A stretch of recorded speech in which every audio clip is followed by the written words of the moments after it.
إن الحمد لله نحمده ونصلي على رسوله الكريم أما بعد أعوذ بالله السميع العليم من الشيطان الرجيم من همزه ونفخه ونفسه بسم الله الرحمن الرحيم وَيَرْزُقُهُ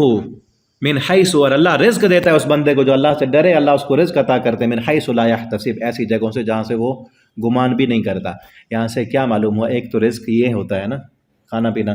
یہ بھی اللہ رزق دیں گے، اور دوسرا نیک بیوی بھی بہترین رزق ہے۔ ٹھیک ہے، اگر اللہ سے ڈرتے رہو گے، پیچھے اسی کا ذکر ہے نا، اللہ سے ڈرتے رہو گے تو شوہر اور بیوی آپس میں یہ بھی ایک دوسرے کے لیے رزق ہے، اللہ تعالیٰ تمہیں بہترین رزق دیں گے۔ اولاد بھی رزق ہے جو اسی تعلق سے ملتا ہے، اللہ تعالیٰ تمہیں وہ بھی بہترین رزق عطا کر دیں گے۔ وَمَن يَتَوَكَّلْ عَلَى اللَّهِ، جو اللہ پر بھروسہ کرے فَهُوَ حَسْبُهُ، تو اللہ اس کو کافی ہے۔ ان اللہ بالغ امری، بے شک اللہ تعالیٰ پہنچانے والا ہے اپنے معاملے کو ایک مدت تک۔ قد جعل اللہ، تحقیق اللہ نے بنایا ہے لکل شیء قدرا، ہر چیز کے لیے ایک مقدار۔ واللائی یئسنا، اور وہ عورتیں جو مایوس ہو چکی ہیں من المحیض، حیض سے، یعنی بوڑھی ہو چکی ہیں، اب ان کو حیض نہیں آتا، من نسائکم، تمہاری عورتوں سے، ان ارتبتم فعدتہن، اگر تمہیں شک ہو تو ان کے لیے بھی عدت ہے ثلاثۃ اشہر، 3 مہینے۔ اگر تمہیں شک ہو کہ حیض آ جائے ان کو تو ان کی بھی عدت 3 مہینے ہے۔ واللائی، اور وہ عورتیں لم یحضن، جن کو ابھی حیض شروع نہیں ہوا، یعنی ابھی چھوٹی بچی سی، اس کا نکاح کر دیا تو اس کو ابھی رخصتی نہیں ہوئی، پہلے طلاق دے دی تو اس کی بھی وہ 3 ماہ والی عدت نہیں ہے۔ اور ان کے لیے بھی اگر تمہیں شک ہو کہ اس کو حیض آ جائے گا تو 3 مہینے ہے اس کی عدت بھی۔ وَأُولَاتُ الْأَحْمَالِ، اور حمل والی عورتیں، أَجَلُهُنَّ، ان کی جو عدت ہے أَن يَضَعْنَ حَمْلَهُنَّ، کہ جب تک وہ اپنا وضع حمل کریں، ان کی عدت وضع حمل ہے، چاہے وہ طلاق کے اگلے دن ہو جائے، چاہے اس کا شوہر فوت ہو گیا پھر بھی اس کی عدت وضع حمل، اگر اس کو طلاق ملی ہے پھر بھی اس کی عدت وضع حمل ہے۔ وَمَن يَتَّقِ اللَّهَ، جو بندہ اللہ سے ڈرے گا، يَجْعَل لَهُ مِنْ أَمْرِهِ يُسْرًا، اللہ اس کے معاملے میں آسانی پیدا کر دے گا۔ اب دوسری مرتبہ آ رہا ہے کہ ان معاملات میں اللہ سے ڈرو، یہ نہ کہو کہ میں نے اگر سچ بول دیا تو پھر تو تنگی ہو جائے گی، پریشانی ہو جائے گی، کیا بنے گا؟ اللہ آسانی کر دے گا اگر اللہ سے ڈرتے رہو گے۔ ذالک امر اللہ، یہ اللہ کا حکم ہے، انزلہ الیکم، جو اللہ نے نازل کیا تمہاری طرف۔ ومن یتق اللہ، اب تیسری مرتبہ آ رہا ہے جو اللہ سے ڈرے گا، یکفر عنہ سیئاتہ، جو اللہ سے ڈرتا رہے گا اللہ اس کی خطاؤں کو بھی معاف کر دے گا۔ پیچھے جو غلطیاں ہوئی ہیں، اب ڈرتے ہوئے اللہ سے سچ بات بتائیں اور اسلام کی جو صحیح احکام ہیں اس کے مطابق عمل کریں، اللہ تمہارے خطاؤں کو معاف کر دے گا۔ وَيُعْظِمْ لَهُ أَجْرًا، اور اللہ اس پر تمہیں زیادہ اجر عطا کریں گے۔ اسکنوہن من حیث سکنتم، تم دو ان کو ان کی عدت میں، وہ جن عورتوں کو تم نے طلاق دی ہے ان کو ان کی عدت میں رہائش بھی دو، تمہارے گھر میں رہیں گی نا، من حیث سکنتم، جہاں تم خود رہتے ہو، ٹھیک ہے، یہاں تم خود رہتے ہو، وہاں یعنی اس طلاق سے پہلے جہاں عورت رہتی تھی وہیں رہے گی۔ میں وجودکم، اپنی طاقت کے مطابق، ولا تضاروہن، اور نہ تم ان کو تکلیف دو، لتضیقوا علیہن، کہ تم تنگی کرو ان پر تنگی تکلیف نہیں دینی ان کو کسی قسم کی بھی۔ وَإِن كُنَّ، اگر وہ ہوں اولات حمل والی، فَأَنفِقُوا عَلَيْهِنَّ، تو ان پر خرچ کرو، حَتَّى يَضَعْنَ حَمْلَهُنَّ، یہاں تک کہ وہ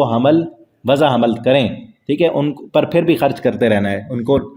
خرچہ دینا ہے۔ فَإِنْ أَرْضَعْنَ لَكُمْ، اگر دودھ پلائیں وہ تمہارے لیے، فَآتُوهُنَّ أُجُورَهُنَّ، پھر بھی ان کو دو، پھر عورت وہ چاہے طلاق دے دی ہے، بچہ تو تمہارا ہے نا، دودھ پلا رہی ہے، پھر بھی ان کو خرچہ دینا ہے۔ أُجُورَهُنَّ وَأْتَمِرُوا بَيْنَكُمْ بِالْمَعْرُوفِ، اور تم آپس میں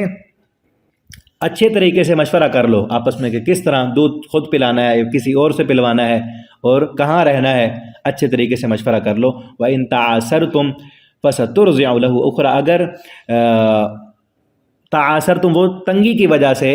دودھ نہ پلانا چاہیے، عورت کا دودھ نہ ہو یا وہ پلانا نہ چاہے، فَسَتُرْضِعُ لَهُ أُخْرَىٰ، تو دودھ پلائے گی اس کو کوئی دوسری عورت، جس طرح عرب میں رواج تھا دوسری عورتوں سے وہ دیہات میں بھیج دیتے تھے دودھ پلانے کے لیے۔ لِيُنْفِقْ، چاہیے کہ خرچ کرے، ذو سعۃ من سعتی، وسعت والا اپنی وسعت کے مطابق۔ طلاق دی ہوئی عورت کو اگر وہ حاملہ ہے یا حاملہ نہیں ہے اور وہ عدت میں ہے یا وضع حمل کے بعد دودھ پلا رہی ہے تو اپنی وسعت کے مطابق خرچ کرے۔ ومن قدر، اور جس بندے پر تنگی ہو رزق کی، فلینفق مما آتاہ اللہ، وہ اتنا خرچ کرے جتنا اللہ نے اس کو دیا ہے۔ لا یکلف اللہ، نہیں اللہ تکلیف دیتا کسی بھی نفس کو، الا ما آتاہ، مگر جو اس نے دیا ہے، اپنی وسعت کے مطابق دیتے رہیں۔ سیجعل اللہ، اگر یہ کرتے رہیں گے، سیجعل اللہ، ان قریب اللہ تعالیٰ پیدا کر دے گا، بعد عسر یسرا، اللہ تنگی کے بعد آسانی پیدا کرے گا۔ اگر اب تنگی ہوگی، تم سے غلطی ہوگی، طلاق دے دی، اب تنگی ہے، ظاہر بات ہے شوہر کے لیے بھی تنگی ہے اور بیوی کے لیے بھی تنگی ہے، اور جس کی اولاد ہوگی اس کے لیے اور زیادہ تنگی ہے۔ اگر تنگی کے لیے میں تم یہ اللہ کے احکامات کو اپناتے رہو گے، اللہ تمہارے لیے آسانیاں پیدا کر دے گا۔ وَكَأَيٍّ مِّن قَرْيَةٍ، اور کتنی ہی بستیوں والے، اتت جو آئے، اب یہاں اور جو ہے بات ہو رہی ہے، کتنی بستیوں کے رہنے والے، اتت ان امر ربها، جنہوں نے سرکشی کی اپنے رب کے حکم میں، ورسولی، اور اس کے رسول کے حکم میں، فحاسبناها حسابا شدیدا، تو ہم نے ان کا محاسبہ کیا، بہت سخت محاسبہ، وعذبناها عذابا نکرا، اور ہم نے ان کو سزا دی، سزا ایسی نکرا، انکار کی ہوئی، یعنی اندیکھی ایسی سزا جو انہوں نے دیکھی نہیں تھی، فذاقت وبال امریہ، تو چکھا انہوں نے اپنے کام کی سزا، وکان عاقبت امریہا خسرا، اور تھی ان کے کام کی سزا بہت نقصان والی۔ اعد اللہ لہم عذابا شدیدا، تیار کر رکھا ہے اللہ نے ان کے لیے سخت ترین عذاب۔ فاتقوا اللہ، اللہ سے ڈرو، یا اولی الالباب، اے عقل مندو، الذین آمنوا، وہ لوگ جو ایمان لائے، قد انزل اللہ الیکم ذکرا، تحقیق نازل کیا اللہ نے تمہاری طرف ذکر کو، رسولا، ایک رسول، یتلو علیکم آیاتی، جو تلاوت کرتے ہیں تم پر اللہ کی آیاتیں، آیات اللہ مبینات، واضح، لیخرج الذین، تاکہ وہ نکالیں ان لوگوں کو، آمنوا جو ایمان لائے، وعمل الصالحات، اور نیک عمل کیے، من الظلمات الی النور، اندھیروں سے نور کی طرف، ومن یؤمن باللہ، جو بندہ ایمان لائے گا اللہ پر، ویعمل صالحا، اور عمل کرے گا نیک، یدخلہ جنات، اللہ ان کو داخل کرے گا باغات میں، تجری، جاری ہیں، من تحت الانہار، جن کے نیچے نہریں، خالدین فی ابدا، ہمیشہ ہمیشہ اس میں رہیں گے، ابد الآباد تک۔ قد احسن اللہ لہ رزقا، تحقیق بہت اچھا دیا ہے اللہ نے ان کو رزق۔ اللہ الذی، اللہ وہ ذات ہے، خلق سبع سماوات، جس نے پیدا کیا 7 آسمانوں کو، ومن الارض، اور زمین کو، مثلہن، ان کی مثل، یتنزل الامر بینہن، وہ نازل کرتے اپنے حکم ان کے درمیان، لتعلموا، تاکہ تم جان لو، اللہ نے 7 آسمان زمینیں کس لیے بنائی، لتعلموا،